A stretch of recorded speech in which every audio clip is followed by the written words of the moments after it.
Good morning, delegates. I'm Ben Wickler. I'm the chair of the Democratic Party of Wisconsin, and I'm thrilled to welcome everybody to this mega 5 Midwest state joint delegation breakfast.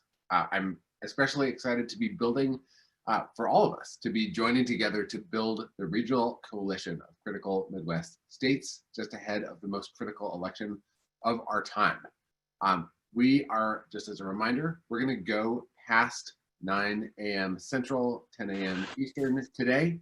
And that's because we have a lineup of speakers. We have 5 states that are gathered here. And if you are in gallery mode, which I hope that you are at this moment, although I think with our amazing speakers, you're going to want to switch to speaker view as we move forward.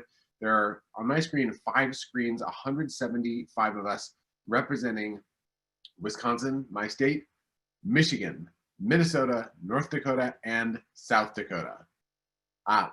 Folks, there are 5 party chairs on with us today, representing their different caucuses.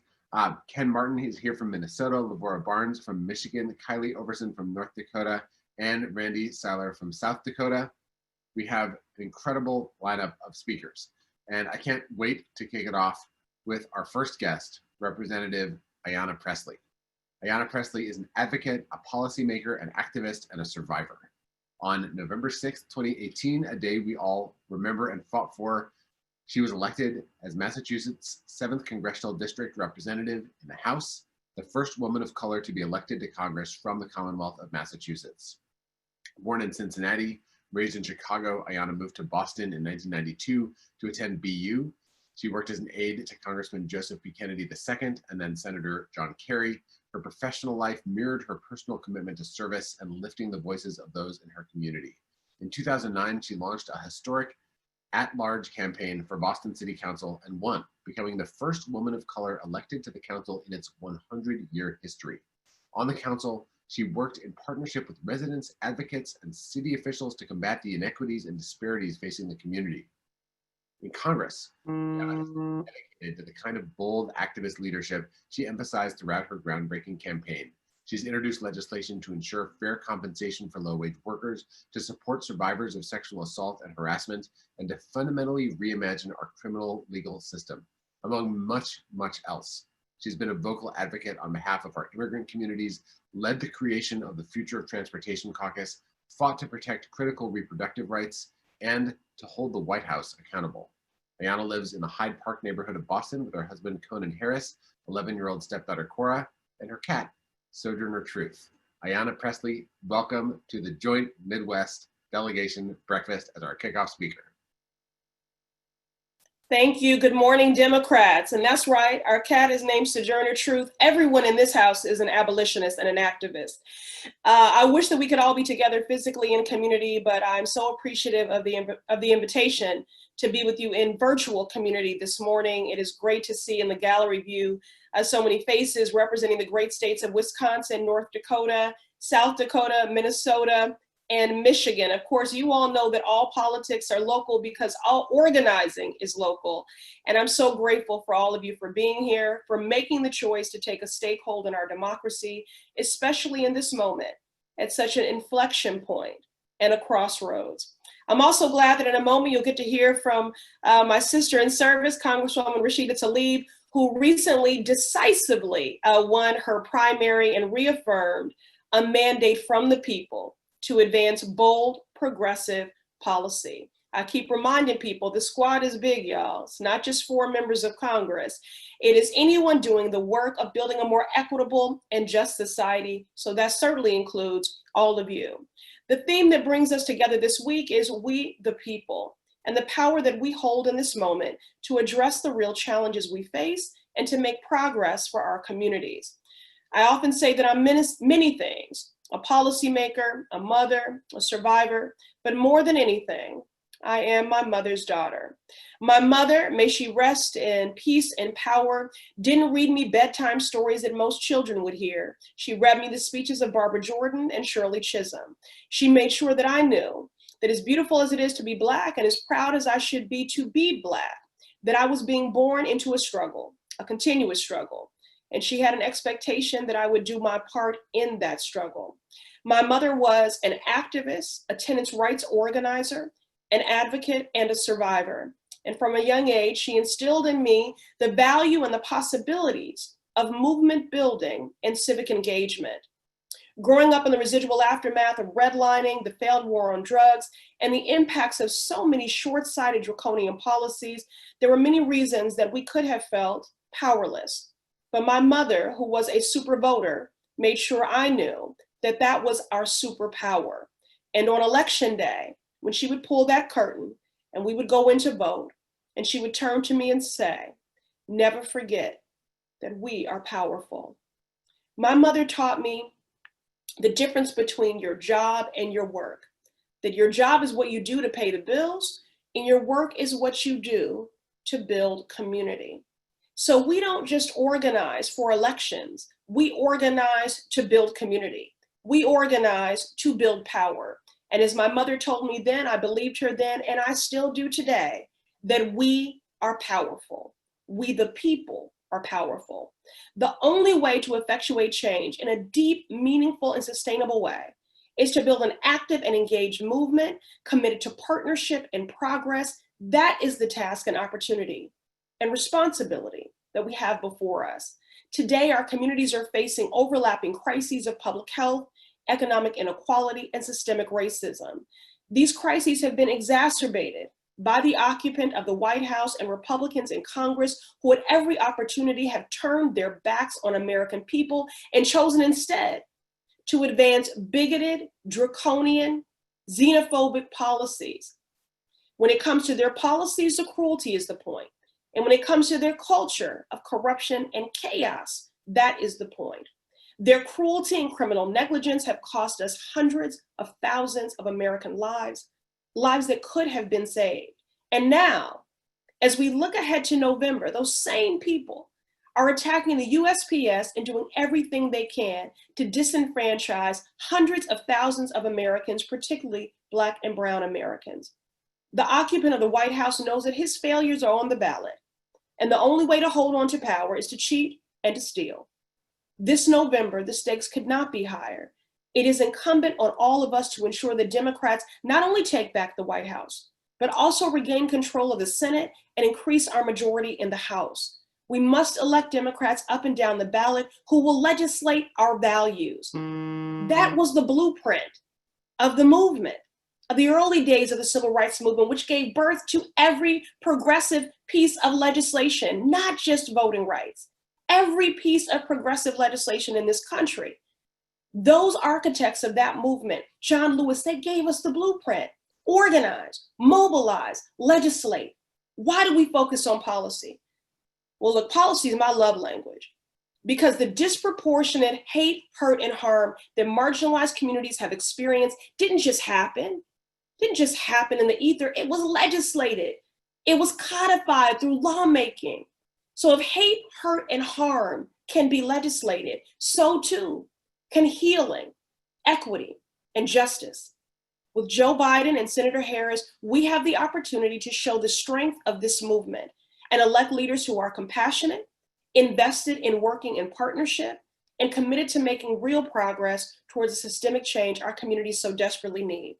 And as we talk about the centennial of the 19th Amendment, keep in mind that it took Black women 55 years later from that moment to have the right to vote. And then here today, we have a Black woman on the ballot.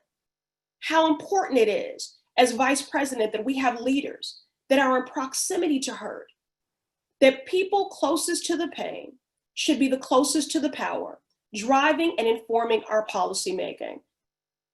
And also Black women have been the most reliably voting constituency for this Democratic Party, the truth tellers, the table shakers, and the preservers of democracy. I'm so proud of this ticket, but that is just the start of our work. Joe and Kamala, they are the door, not the destination. It is still on us to organize, to mobilize, and to legislate policies in deep partnership with community, which advance racial, economic, education, transit, housing, healthcare, and environmental justice for our communities. My heart swells as activists and advocates and organizers and community builders have taken to the streets and the halls of power in the past several months to demand systemic change.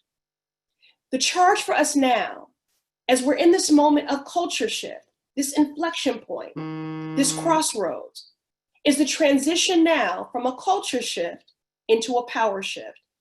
We are in the midst of a national reckoning which demands a reconstruction, not a return to normal, because that normal that predated this time was insufficient, unjust, and inadequate to begin with. We find ourselves in unprecedented times, experiencing unprecedented hurts. This unprecedented moment demands of us unprecedented organizing, unprecedented mobilizing, and unprecedented hope. Between now and November, each one of us must do everything we can to engage folks in our community, to expand the electorate. Do not make assumptions up about who desires and deserves a seat at the table of democracy. Talk to everyone. Expand this electorate and make clear the stakes in this election. So thank you. Thank you for laboring in love. Thank you for your sweat equity. Thank you for your personal sacrifice. Thank you for being the foot soldiers on the front lines of this movement. Thank you for taking a stake in our democracy, for your committed partnership and your commitment to civic engagement during the most consequential election of our lifetimes. Let's make sure that this current occupant is a temporary one. Our work is just getting started. Thank you so much, Congresswoman. That was amazing. Thank you. Thank you. Thanks, I'm Lavora Barnes, Chair of the Michigan Democratic Party. Thrilled to be here this morning with all of you in this mega 5-state gathering. Ben, I think we're up to 9 pages and 242 people. This is terrifically huge. My task this morning is to introduce you to a dear friend of mine. Rashida and I have known each other since we were both staffers in the State House, which I won't tell you how long ago, but it was a minute ago. And when Rashida decided to run for office for the first time, she took with her what I knew about her when she was in the State House. She recognized that the legislature, the elected officials' role is to protect and help the citizens they are elected to represent, and nothing more. Just do that. And do it well. And Rashida's been doing it ever since. You know, this amazing now Congresswoman, I'm so proud to call her Congresswoman Tlaib, has represented the 13th District in Michigan since 2018, which is much of the city of Detroit and several Wayne County communities, for those of you who are not from Michigan. Rashida runs a neighborhood office that to make sure that it can support its constituents with services that many members of Congress don't do, right? The kind of work that she was doing as a state legislator, as she was doing as a staffer, she continues to do as a member of Congress. Her residents love her. Her residents work hard for her, evidenced by her tremendous victory in her primary. Her first bill passed was the Payee Fraud Prevention Act, because she cares that much about fraudulent scams that were targeting vulnerable retirees and their pensions. She cares about her citizens in a way that I am so proud of. And you know what? She is the definition of what Shirley Chisholm would call unbought and unbossed. Ladies and gentlemen, pleased to meet my friend, Congresswoman Rashida Tlaib. Rashida? Thank you so much, Chairwoman Barnes. I also can listen to my sister in service, Ayanna Pressley, for days. I tell her that all the time. She strikes these chords kind of in my soul every time she speaks about her mother, and has taught me the true importance of folks that are close to the pain need to be close to the power. But as you all know, I am all born and raised in Detroit, in one of the most beautiful, blackest cities in the country. And every corner is a reminder of movement work, civil rights, labor rights. I consistently say to people, we birth movements.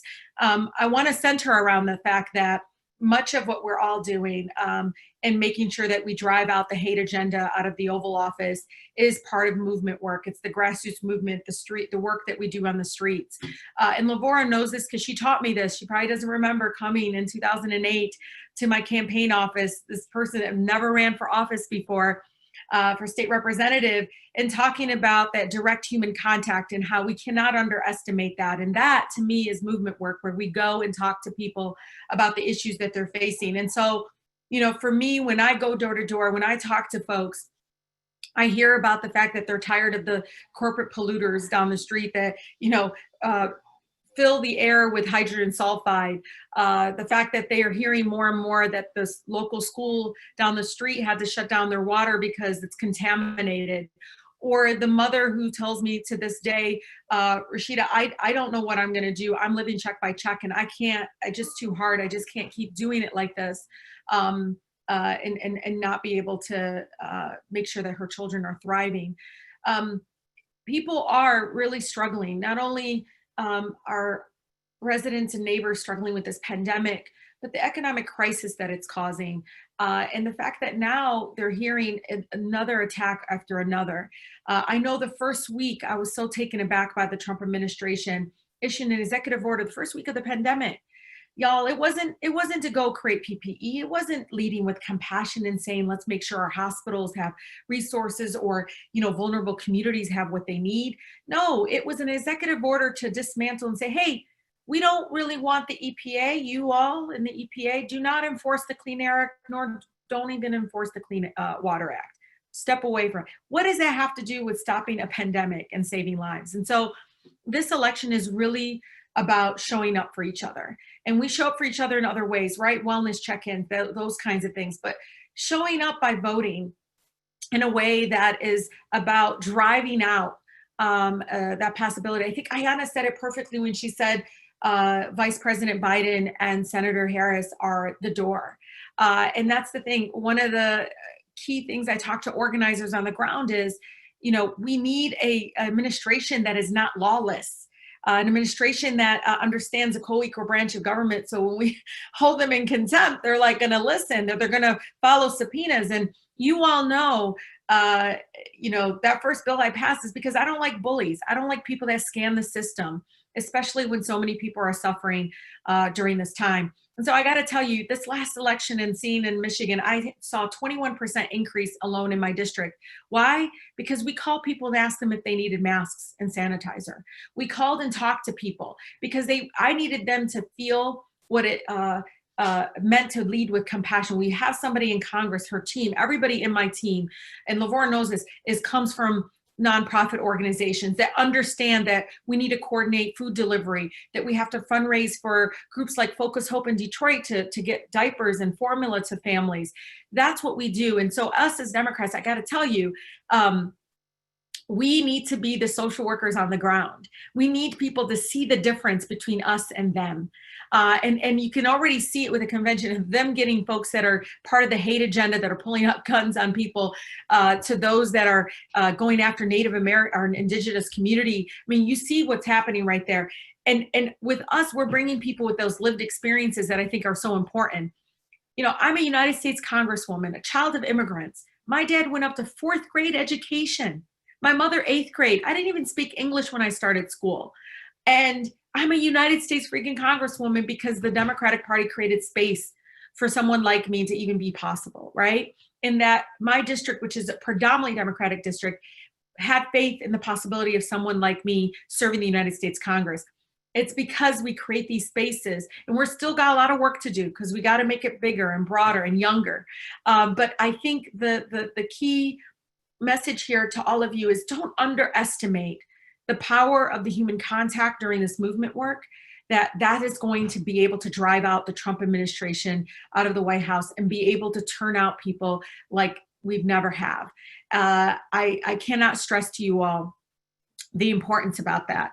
I have 2 Muslim boys that I'm raising in this country, and I desperately do not want them to have another 4 years of Donald Trump in the Oval Office. The anxiety and stress, even among our children, among those that are already hurting, I got to tell you, it's too much. It's overwhelming sometimes to hear the pain in people's voices that say, I'm being forgotten, I'm not seen, I'm not heard. We got to change that. And Senator Harris and Vice President Biden are, again, the door, as Diana said, to be able to, again, to get back to some sort of leading with compassion and empathy as we all are struggling right now. But you all are ambassadors. You're the choir. I know you are. You're the one that everybody calls, and you know it. All I'm asking you to do is work your block in a way that's not transactional. Work your block in a way where you can be genuine and extraordinary. And yes, you're an organizer. but start being a social worker a little bit at the beginning. Have that real conversation about people's lives and what they're going through, because getting them through their everyday challenges is as critical and as important to making sure they come out to vote in November. But thank you all so much. I'm so thrilled to be with all of you. And I can tell you, Midwest, we are going to deliver the White House to this country. And I know it, and they better give us credit for it, because I'm going to walk in there, eye on the nose. I'm going to say, yeah, don't ever dismiss the Midwest. And yes, people like me are in the Midwest. People like Lavora are in the Midwest. And if you talk to us and really understand and take us for granted, we're going to come out and vote and do right for our country. So thank you all so much. Take care. Peace. Thank you so much, Rashida. Congresswoman Tlaib, what an extraordinary champion for your district and for the movements for change nationwide. We are so thrilled for your leadership and your voice and the amazing work that you bring and the way that you model authenticity in this work, which so often can be transactional and instead can be transformative. I also want to thank Lavora Barnes, an extraordinary warrior for democracy, my friend, and I consider a mentor in the state next door to Wisconsin. I think in this work, one of the extraordinary things that Chairwoman Barnes brings is a background as a top-level staffer in so many different roles, from a press secretary for the Clinton-Gore presidential campaign, the press secretary, excuse me, in Virginia in '92, to being in the White House Office of Media Affairs in the Clinton administration, serving in multiple roles in Michigan, including Michigan State Director for Obama in 2012, the Communications and Political Director for the House Democratic Caucus, Chief Operating Officer for the Michigan Democratic Party, and now a principal as chair of the state party. There are so many delegates that are on with us today who are serving in elected office at every level and who work and volunteer in democratic politics. And I think all of us on this call and in these delegations are playing critical roles and are poised to play critical roles in the movement for change we're building. Speaking of people in critical staff roles, I want to just take a second to thank the staff of all 5 state parties who have been pouring themselves into preparing for all of the events, all of the amazing things that are happening throughout this convention. And I specifically want to thank the 5 executive directors of these state parties. As folks know, even maybe especially when it's a virtual convention, this is an around-the-clock moment for the staffers that support all of us. So I want to thank the North Dakota NPL Party Executive Director Michael Taylor, the North Dakota Democratic Party Executive Director Michael Taylor, South Dakota NPL Executive Director Pamela Cole, the Michigan Democratic Party Executive Director Christy Jensen, the Democratic Party of Wisconsin Executive Director Nellie Sayers, and the Minnesota Democratic Farmer Labor Party Executive Director Sally Miller, whose birthday is today. So I'd like to ask everybody to wave happy birthday to Sally Miller. What a way to celebrate your birthday, with a celebration of democracy for the entire country. And I hope that you find some minute today to soak in this moment and let it be a birthday party. We now have a special message from Senator Michael Bennet. You might have seen him running for president in the 2020 primary. He was elected to the United States Senate in 2008, and served since 2009. He's a pragmatic and independent thinker. He's been working to take on Washington dysfunction and has been a thoughtful voice for addressing the crisis and the rules that leads to a crisis and the policies that come out of those rules.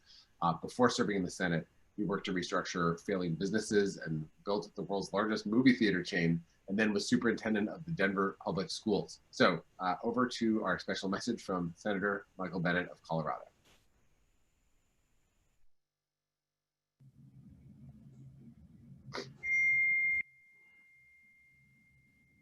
And as we cue that video,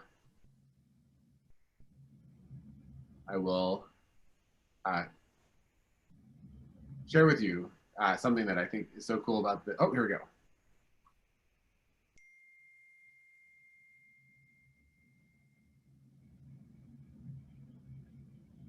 I'm Michael Bennet, a United States Senator from Colorado.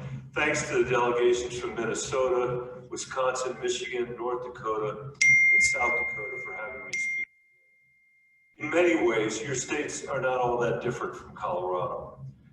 There we've got a mix of Democrats, Republicans, and independents, of rural areas and urban areas, and of people who everywhere I go tell me the same thing.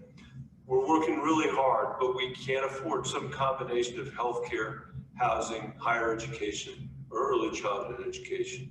In other words, we can't afford a middle-class life. We think our kids are going to live a more diminished life than we're going to live. And for too long, politicians in Washington have made a bunch of empty promises and no progress. People are sick and tired of working hard and feeling like they can't get ahead. And they are certainly sick and tired of the chaos and division that Donald Trump has caused. That's what this election is all about. Our economy hasn't worked well enough for most of Americans for the last 50 years. We've got to win back the White House and elect Joe Biden and Kamala Harris. And let me tell you something else. Just as important is kicking Mitch McConnell out of the majority, winning races down the ballot, because only then can we make progress. The only way we're going to do that is by winning in purple states in the middle of the country. In 2004, Colorado was considered so red that national Democrats didn't even try to target our state. This year, in 2020, we're now considered too blue, and some folks at the national level assume we'll all vote for Democrats. Well, let me tell you what I know. We're still a swing state through and through. 9 million people in this country voted twice for Barack Obama and then for Donald Trump. And many of them live in my state and in yours. We have to win those voters back by building a coalition of progressives, moderates, and even some conservatives. A lot of people thought Trump could never win in 2016, and we were wrong. And I am sure that those of you from South Dakota would agree. We have to make sure he never gets a place on Mount Rushmore. So we can't take anything for granted. We have to organize and mobilize and energize voters heading into November. When Coloradans did this in the midterms, Democrats won all of Colorado's statewide seats for the first time in almost a century. So the good news is the pendulum does swing. And this year, we have a nominee at the top of the ticket who can help us build that broad coalition and win down ballot races. Joe Biden is a man of integrity and decency and of responsible leadership. In this sense, he follows in the footsteps of so many honest and hardworking leaders from your state: Heidi Heitkamp, Tom Daschle, Gary Peters, Tammy Baldwin, and so many others. I work with Amy Klobuchar and Debbie Stabenow on the Senate Ag Committee, where we've seen firsthand the devastation caused by President Trump's reckless trade policies. Our farmers and ranchers deserve a president who's looking after their best interests and will ensure that they can pass their land down to their kids and their grandkids. That's what Joe Biden represents, turning the page away from Trump's chaos and doing what's right for the next generation and America's place in the world. Over the next 70 days, we have our work cut out for us, especially as Donald Trump and his allies continue to attack mail-in voting and undermine our democracy at every turn. Colorado and Minnesota have the 2 highest voter turnout rates in the country because of our vote-by-mail system. Let's use this as a model for the rest of the country to ensure every eligible person is registered to vote and every registered voter actually casts their vote on election day. Let's build a broad coalition of Americans to flip the Senate and expand our majority in the House. And let's unify and rally behind Joe Biden and Kamala Harris so they build energy and momentum across the nation. If we do this, not only will we win, we'll start to govern again and build the future our kids and our grandkids need and deserve. I'll be right there alongside you all the way to victory on November 3rd. Thanks for caring so much about our democracy. Thanks for caring so much about the Democratic Party. Thanks for caring so much about our country. I hope I'll see you all soon. Thank you so much. Recorded version of Michael Bennett.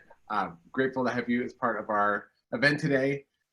And I wanted to apologize and make a correction. It is the South Dakota Democratic Party and the North Dakota Democratic Nonpartisan League Party, or Democratic NPL. One thing I love about our parties is that we all bring different names to it. Everyone thinks it's the Wisconsin Democratic Party, but we are proudly the Democratic Party of Wisconsin. Don't leave out our of. I am now very excited to introduce our next speaker, a friend of all who work for progress and change in this country, a friend to me and my personal congressman here in the 2nd Congressional District in Wisconsin. He is Congressman Mark Pocan. He is a long-serving, effective, progressive champion. He served in the Wisconsin State Assembly and then was elected in 2012 to the United States House. He has continued to fight, bringing his perspective as a small business owner, a union member, and a lifelong advocate. He serves on the House Appropriations Committee. He served previously on the Budget Committee and Committee on Education and the Workforce, and he's the co-chair of the Congressional Progressive Caucus, which he has helped to build and develop to be a titanic force in shaping the outcomes of the United States House. So without further ado, thank you so much and welcome to Wisconsin Representative Mark Pocan. Well, thank you very much, Ben. And I want to say welcome to my fellow Wisconsin delegates, as well as delegates from Minnesota, Michigan, North and South Dakota. It's an honor to be with you this morning during our joint virtual breakfast. I think this is my 5th national convention and without question, the most unique. I'd like to give a shout out to my great colleagues of mine from Minnesota, Michigan, and Wisconsin congressional delegations. A special shout out to my good friend, Attorney General Keith Ellison, who's been a great mentor to myself and many other progressives in Congress.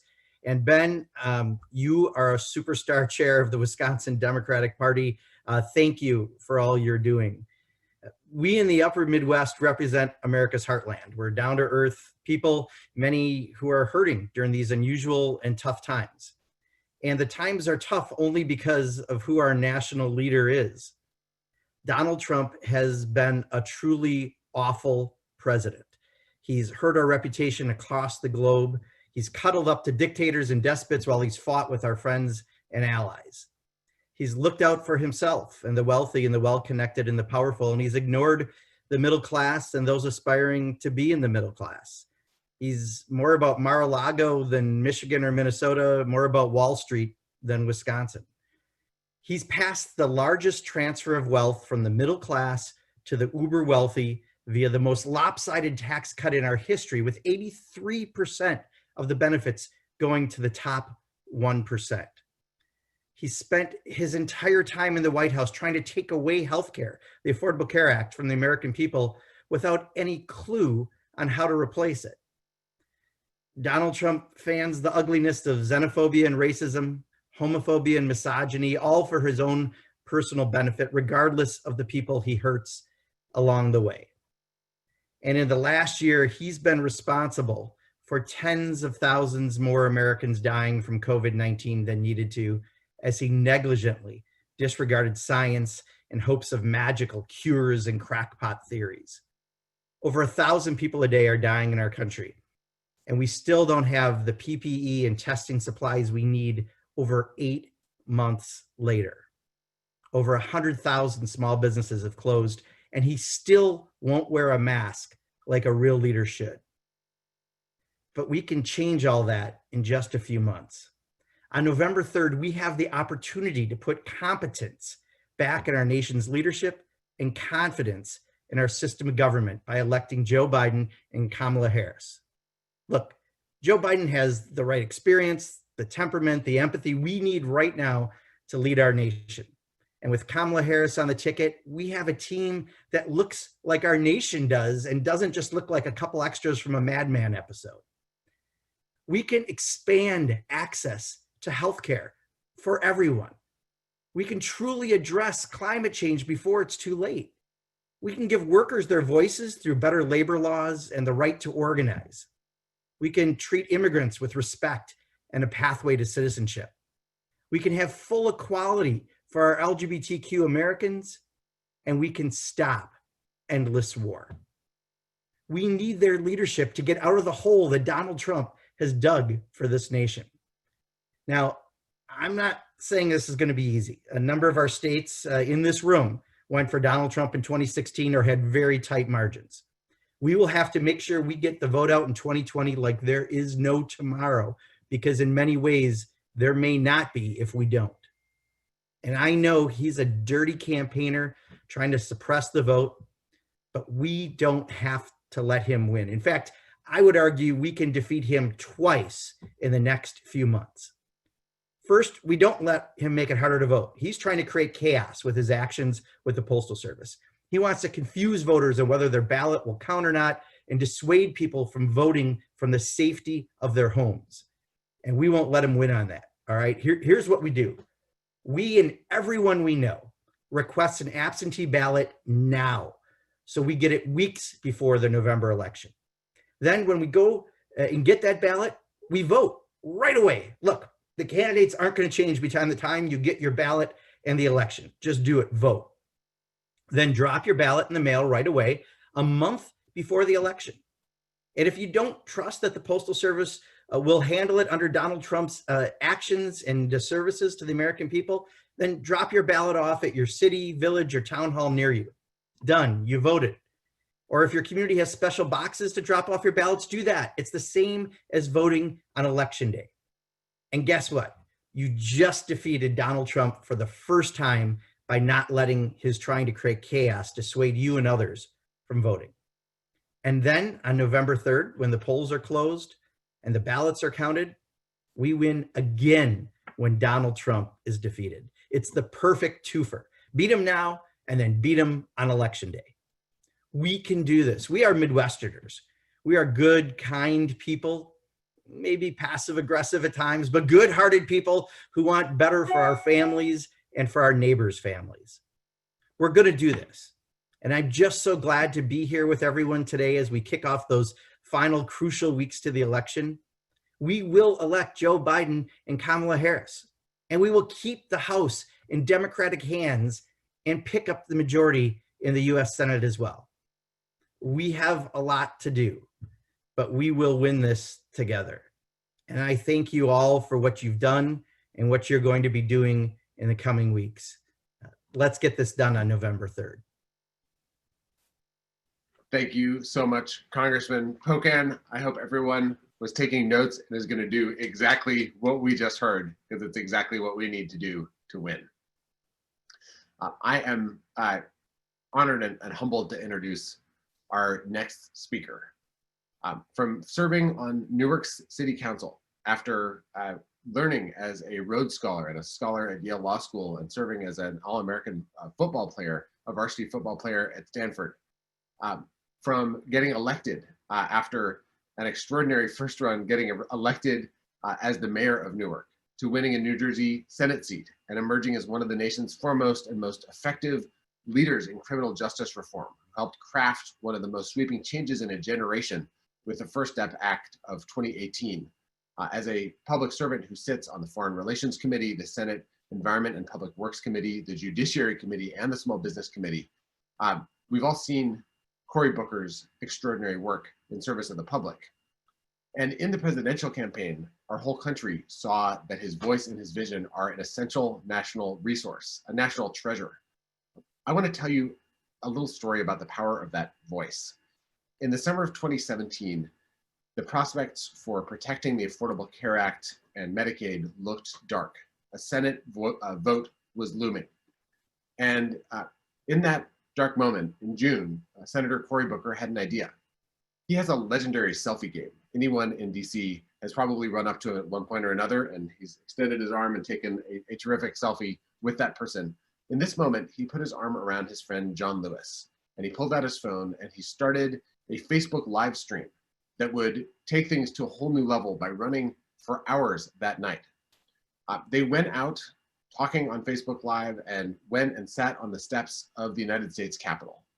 And for a while, it was just the two of them, Cory Booker and John Lewis, sitting there talking about healthcare, talking about what healthcare meant in their own lives.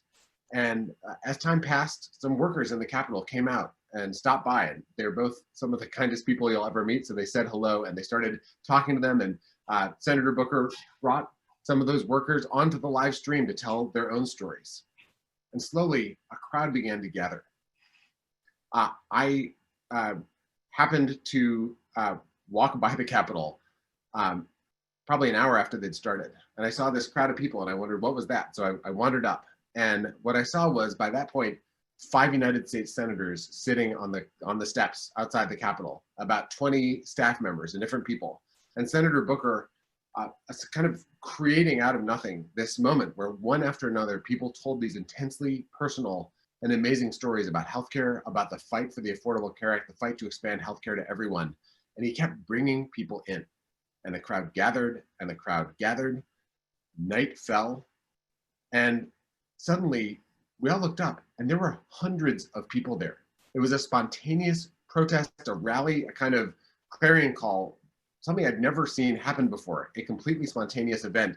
There were probably a dozen of the nation's senior-most lawmakers who spoke that night, and dozens of champions, of activists, of organizers, of people who'd never spoken publicly before, now speaking on a national broadcast, all emceed and masterminded by Cory Booker.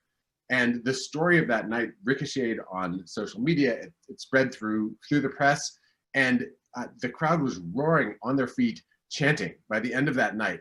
And I think for everyone who was there and everyone who saw it, it was this moment of igniting hope that we were actually on the brink, we didn't know, maybe of defeating this attack on our healthcare, maybe of laying the groundwork for building the kind of country where everyone gets the healthcare that they deserve. Cory Booker's an igniter of hope, an igniter of movements, and I'm so grateful that we all get to be in a country with him where he brings that extraordinary vision and breadth and depth of spirit to the work that all of us care so much about. So I'm so excited and thrilled to welcome our next speaker, United States Senator, my friend, Cory Booker. Ben, wow, that was a really gracious. I've learned in life that what you say about others is more a reflection of who you are than who they are. And I just want to thank you for being a man of great grace. You were there. I got one of the best bear hugs I had during that crisis from you. If anybody has not gotten bear hugs from this great party chairman, I know we're in a time of COVID, but just like check off your bucket list of great hugs from good people who communicate great spirit. So Ben, thank you. And you called me up, or actually you texted me and invited me to be in this. I'm glad I came in early. I finished one of my interviews with Morning Joe and just tuned in to listen as I was going about my work and was moved. I think it was from everybody. I think you said Sally is having a birthday. So happy birthday to her. I got a chance to see my man, Michael Bennett. I see Sally waving. Sally, it's good to see you. I got you on gallery view, so I see you there. It was my pleasure to see Michael Bennett, who he's one of the, you wouldn't think of him as a senator. He doesn't speak politician. He's just a regular guy who loves this nation. All his life has been willing to fight for it. And Mark, the congressman who just spoke, I hope everybody's taking notes. I was going to my pen. Oh, that's a good point. That's a good point. And I'm going to say that to my people here in New Jersey. So I'm just really grateful here to be with you. And I want to, now that I've said all these nice things about Ben, I want to call him out because he got that story wrong. What was the sort of the moral magnetism of that night was not me. I was just a guy sitting next to a legend, which is named John Lewis. And maybe this is what I want to leave these incredible delegations, Minnesota, Wisconsin, South Dakota, North Dakota, and of course, mighty Michigan, where my mom was born, and carried my family out of poverty in the Great Northern Migration. My family moved up from the South, and my grandfather got jobs on the assembly line. This great a group of people from incredible states in an incredible nation. There is a truth about us that's really powerful that Martin Luther King said so eloquently in his letter to the Birmingham jail when he said that we are all caught in an inescapable network of mutuality tied in a single garment of destiny. And I want to let everybody know how powerful we are. I know we see these names on TV and these folks in high offices, but we know the beautiful thing about this nation conceived in virtue that has spent its entire life trying to live up to those ideals, that we know that we are powerful, that in this democracy, we still are a nation where the power of the people is greater than the people in power. The tragedy often is that the most common way people give up their power is not realizing they have it in the first place. And so what I'm hoping is that we're all listening here, that we matter, we make a difference, we are powerful. And what we do in these last 75-ish days, if I'm counting right, between now and the election, it can have an impact, not just on the outcome of this election, but on generations yet unborn. And the reason why I love that Ben opened with that story is because I want to tell you a story about just how powerful we are in unexpected ways. So my parents both come from, the South, as I said. My dad was born in the mountains of North Carolina. He used to tell me, son, don't tell people I was poor. Don't you dare tell them that, son. Tell them the truth. I was just P-O. I couldn't afford the other two letters.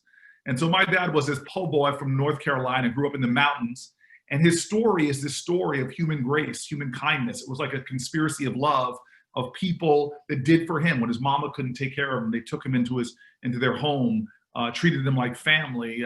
When he never thought of college, it was public school teachers that demanded he focus on that dream. When he couldn't afford to go to college, a church collection came together to give him money to enroll in a historically Black college, North Carolina Central. When he got to Washington, D.C., activists, Black and white, helped him get his first job. When he did so well in his job, being the first Black person hired by IBM in the entire Virginia, D.C. area, he got moved up to New Jersey, to New York, to work in Manhattan, wanted to move his family to New Jersey. But every time he would show up in white neighborhoods with the best rated public schools, he would be lied to and told, oh, I'm sorry, this house is sold. You can't move in here, or because it's been pulled off the market. But he found local activists, Black folks and white folks from that community, white folks who said, this is not who we are. We're going to change this. And they set up a sting operation where my parents would go look at a house. They would be told it was sold, and a volunteer couple walking behind them, white folks, would come up to see if it was really for sale. In the house that I grew up in, my father was told that it was sold.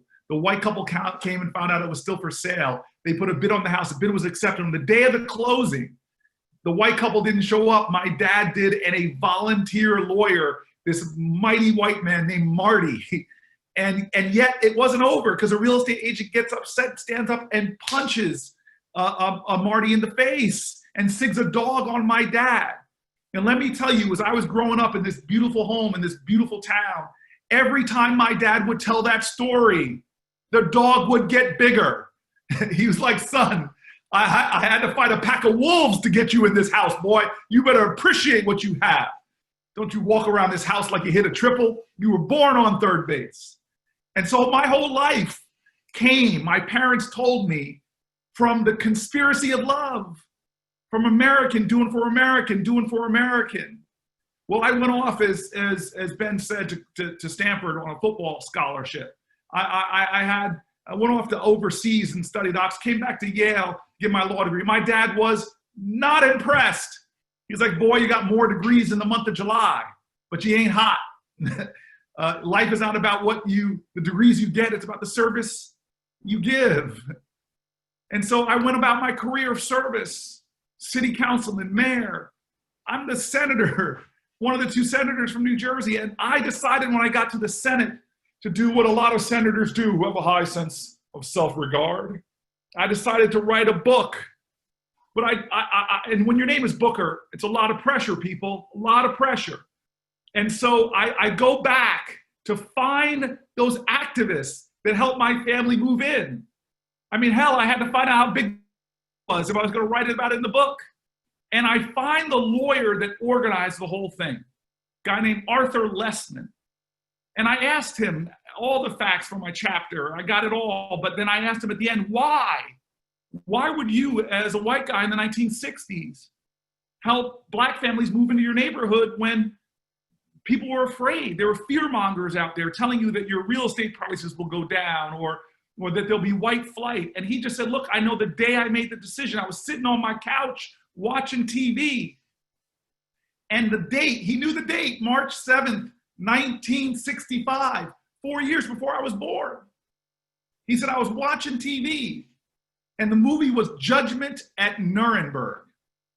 Most of America was watching that movie. And if you all know the date, I didn't recognize it right away. He said to me, something happened that night.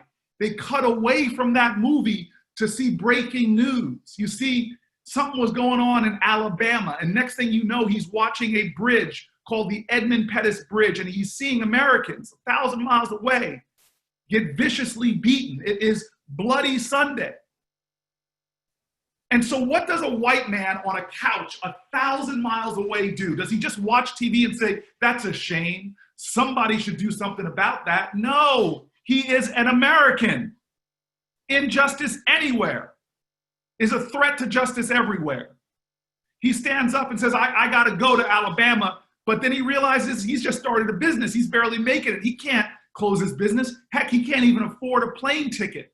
So what he decides to do is what is the American tradition. Use your power. He decided, I'm just going to do the best I can with what I have where I am. He realized that he could afford an hour of pro bono work a week, just an hour. And he calls around to see who might need a lawyer's help. And he finds this group of activists that are like, hallelujah, thank you, Lord, we need some help. And they go about putting together this sting operation. He says 65 turns to 67, 67 turns to 69. They got a really good plan going. He says, Corey, then I get this case file of a family in distress. They got 2 beautiful children. They're trying to move into this town, but they keep getting turned away. We went on to help them get in their home. And he goes, Corey, do you know the names on that case file? And I go, no, sir. He goes, well, the names on that case file, the 2 people, that couple, it was Carrie and Carolyn Booker, your parents.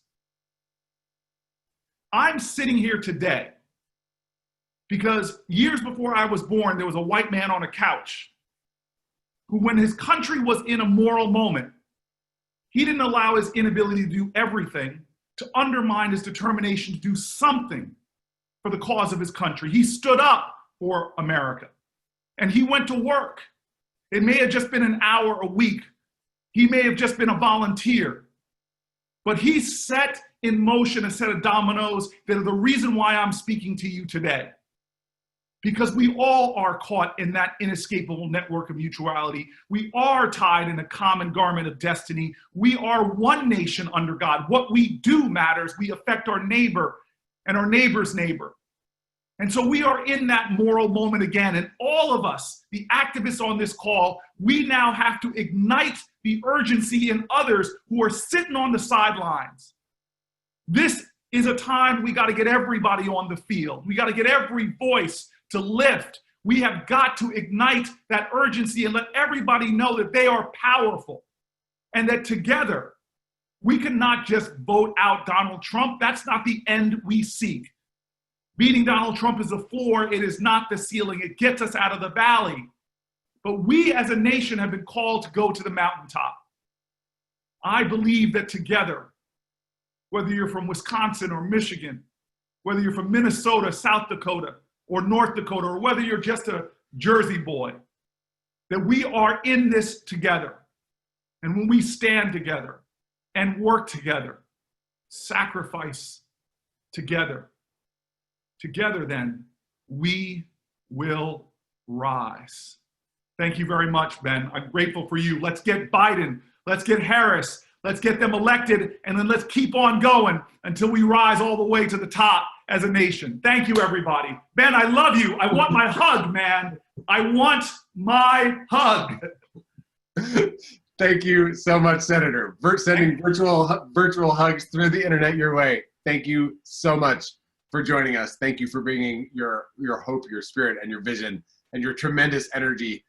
Folks, it's okay if you skipped your coffee because we just got something much more powerful than caffeine into our systems. That's the feeling of hope. Thank you, Ben. Thank you, Senator. Anyone in the 50 states and the 7 territories who is elected chair of their Democratic Party can expect a phone call. And they'd be wise to save the number calling them because it's going to turn into their lifeline. The call is coming from Ken Martin, the longest serving chair of Minnesota's Democratic Farmer Labor Party, now in his 5th term, and the president of the Association of Democratic State Committees, formerly known as the Association of Democratic State Chairs. The president of the chairs was a senior at Eden Prairie High School when he joined Paul Wellstone's US Senate campaign. That campaign, Paul Wellstone's example, inspired him to a life dedicated to the principle that we all do better when we all do better. And for 2 decades, Ken Martin played key leadership roles in campaigns including Dayton for governor in 2010, Hatch for governor in 2006, Kerry for president in 2004, Humphrey for secretary of state in 2002, and Gore for president in 2000. After he was elected chair in 2011, Chair Martin made a plan, not just for the 2012 election cycle, but for years to come. And since that time, Democrats have won every statewide race in the state of Minnesota. He's a vice chair of the Democratic National Committee. He holds a BA in political science and history from the University of Kansas, and he and his wife, Jennifer O'Rourke, have 2 sons and live in Eagan, Minnesota. He is a mentor to all of us who work to build the strength of Democratic state parties around the country, a voice for local infrastructure, a champion of the idea that we win when we have all 3 legs of the stool: strong candidates and campaigns, strong independent organizations, and a strong party that all know how to work together. I'm grateful for the opportunity to learn from him every day and for the late night calls he's willing to take with any of us who are facing challenges in our states. I'm so excited to introduce DFL Chair Ken Martin. Thank you so much, Ben. And will you go on the road with me? That was a wonderful introduction. I need that every time. That's fantastic. Thank you. And I appreciate your leadership. Thank you for taking on this job. As many folks have heard me say in Minnesota, my governor, when he introduces me, says, Ken's got the toughest job in politics. It's the political equivalency of being a fire hydrant.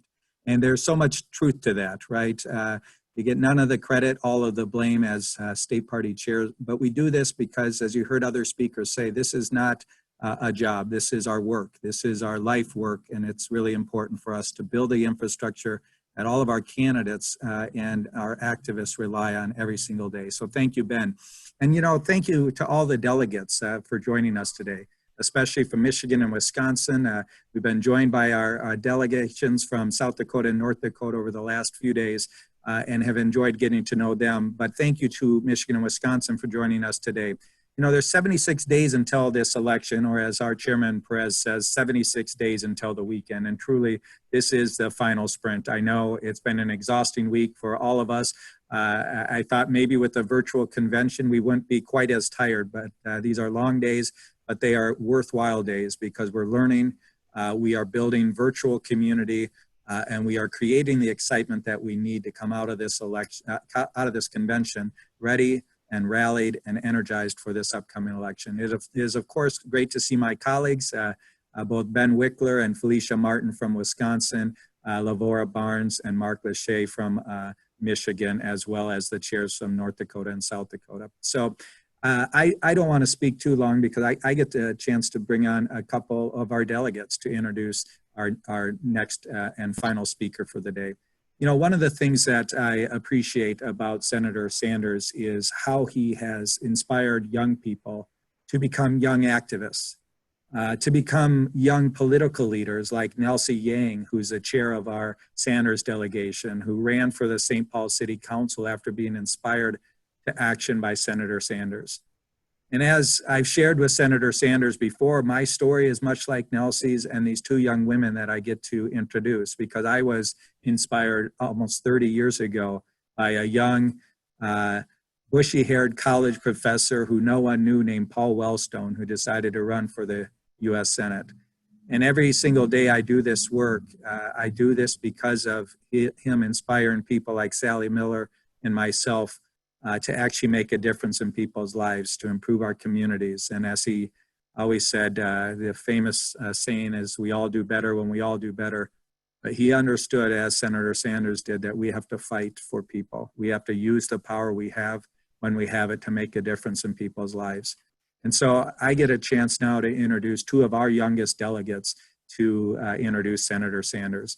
Claudia Moses is a recent graduate of Eagan High School. And she will be studying law at Stanford University in the fall.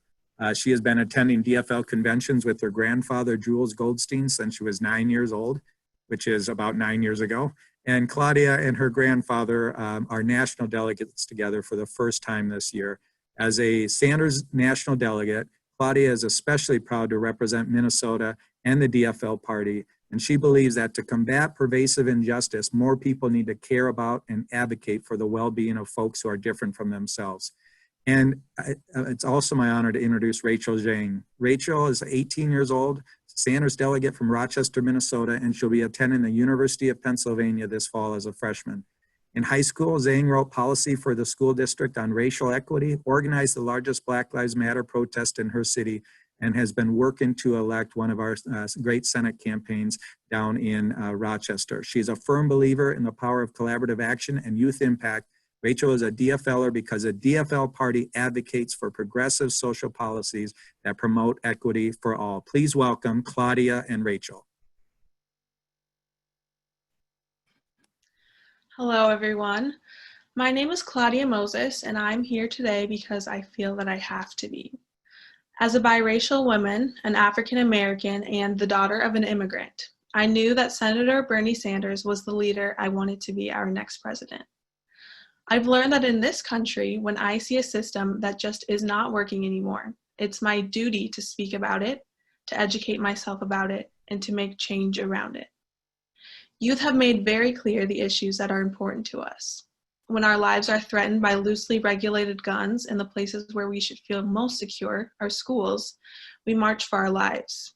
When the future of the planet lies in the hands of those more concerned with turning a profit than conserving our natural resources, we strike. And when we see human life being attacked in an antiquated, racially biased, and systemic manner, when we see law and order take priority over justice and peace, we take to the streets. Youth are loud, we're bold, and we will be taken seriously this November. I know that there's no time to waste in exercising my voice. Alongside my grandfather, I've spent years volunteering at state and local conventions, counting down the days until I was finally old enough to be a delegate and to tell people what I wanted from our government. I knew what my friends and I wanted out of our next president, and I knew that Senator Sanders genuinely wanted those same things for us. I was honored to be elected as one of the youngest delegates from Minnesota and to use my vote to support him, and I'm unbelievably honored to co-introduce him here today alongside Rachel Zhang. Not me, us. An incredibly simple phrase, but one that truly changed my life. As a young woman of color, I often felt as if there was never a place for me in politics. It seemed as if there was a huge chasm separating me and my aspirations of making changes in my community. I always looked to others to make the change, never myself. But after 2016, things changed. I realized that I couldn't wait for someone to magically appear and cast away every problem I saw in my community. So I began organizing, speaking up, and educating myself on how to start initiating the change that I once looked to others to create, and I haven't looked back since. Running for national delegate was an incredibly daunting experience. I was juggling high school, lacked connections, and alone in the process. But I pushed through because it would be a disservice to Senator Sanders, who has fought so long and hard for those who have never been given a seat at the table. And it would have been a disservice to my younger self, who so desperately wanted more diversity of thought and representation in politics. The revolution he started has spread across my generation. Just within this past year, I've seen a phenomenal amount of growth, activism, and leadership within my peers. Without even meeting us, Senator Sanders has truly been a mentor to so many youth who have been inspired by his legacy. Change is coming, change is happening, and many changes await us in the future. From the bottom of my heart, I want to thank Senator Sanders for inspiring me and countless others to fight for a better, more just future. I am elated, a little overwhelmed, and absolutely honored to introduce to all of you the Bernie Sanders. Rachel, thank you very much. That was, you have inspired me. Thank you very much for what you're doing. And let me thank Claudia and Ken for those wonderful words as well, and to all of my friends in Minnesota. And I gather we have some folks from Wisconsin, Michigan, North Dakota, and South Dakota with us as well. Thank you all.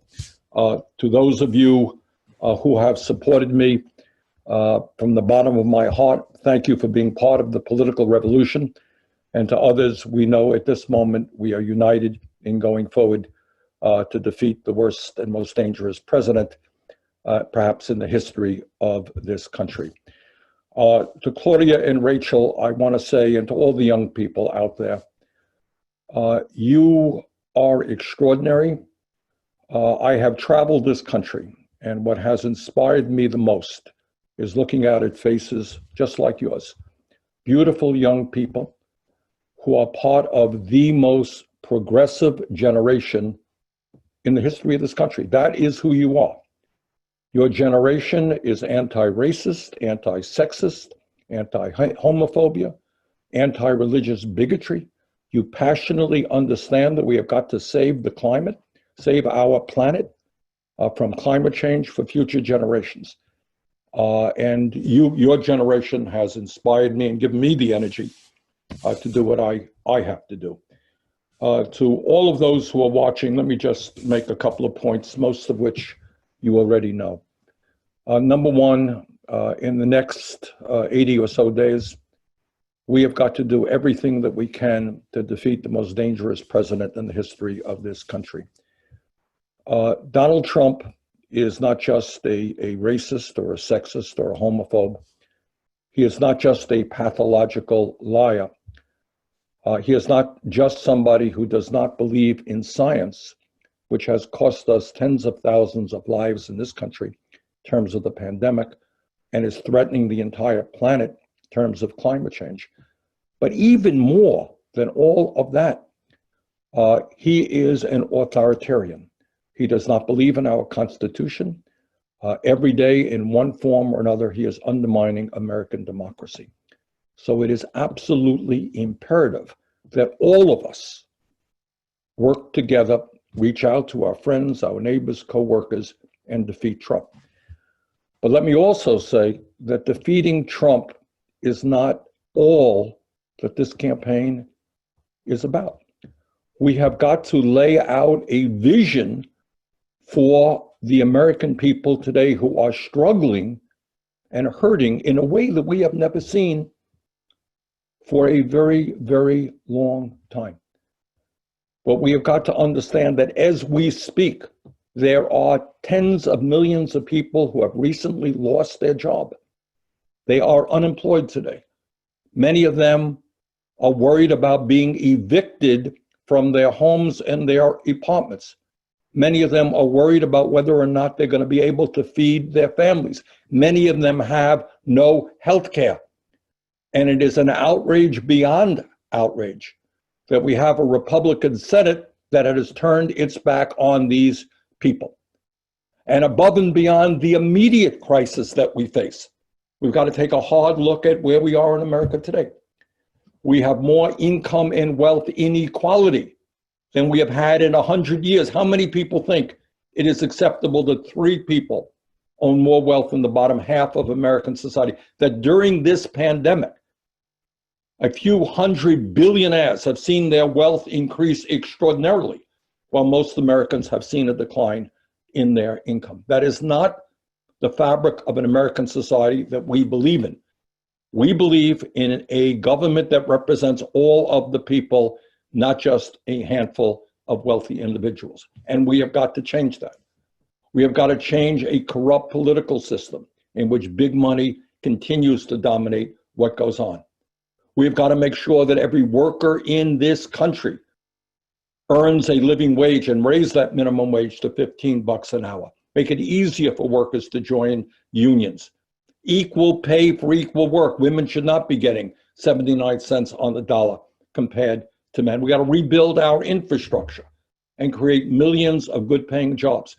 We have got to do what every other major country on earth does, and that is guarantee health care to all people as a human right through a Medicare for All single payer program. I am speaking to you right now from Burlington, Vermont. 50 miles north of me is a country called Canada. And in Canada, somehow or another, they have managed to figure out how everybody can go to any doctor they want, any hospital they want, and they do not have to take out their wallet or their credit card. And as a nation, they're spending 50% per capita on healthcare compared to what we are spending. We got to move in that direction. We have got to the young people here, say, we want you to get the best education that you can and not leave school $50,000 or $100,000 in debt. And when you're parents, I want you to know that there'll be the best childcare system in the world for your little ones that you can afford, and the best public school system in the entire world. This is America. We should be able to do that. And I know that all of us, especially the young people, are concerned about climate change. And thank you, young people, for leading this country, being the conscious of this country on the issue of climate change. And what we owe it to that generation and to the entire world is to have the courage. Guys, you're going to have the courage to take on the fossil fuel industry and tell them that their short-term profits are not more important than the future of this planet. And that's the struggle that we face. They are making a whole lot of money destroying the planet. We cannot allow them to do that. And then we have to deal with the whole issue, which I know is so important in Minnesota, Vermont, and all over this country, of criminal justice. You know, I know, that the current system is racist. The current system is broken. We cannot continue to have more people in jail than any other country on earth, disproportionately Black and Latino and Native American. And what we have to do, and I think Joe Biden understands this, we have to invest in our young people, decent jobs, decent education, not more jails and incarceration. And a whole lot of things we've got to do in criminal justice and private prisons and detention centers and cash bail and so forth and so on. And immigration reform. We have a president today who is demonizing 11 million undocumented people, many of whom are really frightened. And we have got to move forward with comprehensive immigration reform and a path towards citizenship and stand with the undocumented. So my point is, number one, we have got to elect Joe Biden and do everything we can to do that. But number two, the day after the election, we have got to rally the American people to create an agenda that works for all and not just large corporations and the 1%. And don't let anybody fool you. Our agenda, the progressive agenda, is the agenda of the American people. But we have to take on some very powerful special interests to implement that. So, to the young people, thank you so much. You inspire me, and I love you dearly, and you are the future of our country. And we're very, very proud of you all. And to all of the old codgers like myself, we got a lot of work to do to protect these young people and the future of America. So we got the most important period in American history coming up between now and Election Day. Let's go out, let's work as hard as we can. Let's elect Joe, let's transform the country. Thank you all very, very much. Thank you, Senator Sanders. Thank you so much for your voice, for all that you do as a senator and an advocate. And thank you so much for helping inspire generations and movements to fight for change in our country. We're grateful for your leadership, for your role in building party unity, and for pushing our party and our country forward to the country that we need. Thank you. I want to thank all of our amazing speakers and introducers from this morning. Claudia Moses and Rachel Zhang, DFL Chair Ken Martin, Senator Cory Booker, Congressman Mark Pocan, Senator Michael Bennet, Congresswoman Rashida Tlaib, Chair Lavora Barnes, Congresswoman Ayanna Pressley. What a stellar lineup of speakers we've heard from. It could have been an evening's primetime lineup. And here in Wisconsin, it's only 9:13 a.m. I want to thank everyone for participating today. And throughout this convention, delegates, you were elected or appointed because you power the work that makes us win. So keep up the good work and let's come out of this convention shot like a rocket. I want to highlight and invite everyone to join Campaign Academy 2020. You have a variety of amazing caucuses and council meetings to choose from. There's also a massive 4-day marathon of campaign trainings happening this week. The Democratic Party of Wisconsin, in partnership with ARENA, and now with the Biden campaign and Democratic Convention, have put together this training with everything from organizing to digital strategy to campaign data and beyond. You can learn tangible skills to take back to your community and to your campaigns to help make sure we win up and down the ballot in November. Everyone is welcome. It is free. And our first session begins at 11 a.m. Central Time this morning. If you go to wisdems.org/DNC, you can tune in live, and I will put that as a clickable link in the chat. This is a training that will also be recorded for, maybe we can make it available to the other states, but frankly, it is most exciting in its live form. So I recommend everyone go to that. Minnesota and South Dakota, If you look in the chat, you will see a link that is about to pop in for your next programming. So watch the chat right now and look for your link. It's probably in your other materials as well for the things you should do for the next hour. If you are from Wisconsin, from Michigan, from North Dakota, it is time for a coffee break, a stretch, maybe some yoga, let out the dog, do what you need to do. And then we will see you, we hope, at 11 a.m. Central, 12 p.m. Eastern for the Campaign Academy 2020 kickoff. And with that, the first ever 5-state virtual convention breakfast is closed. I drop my virtual gavel. I thank everyone for their amazing participation, and let's have another amazing day of the 2020 Democratic National Convention.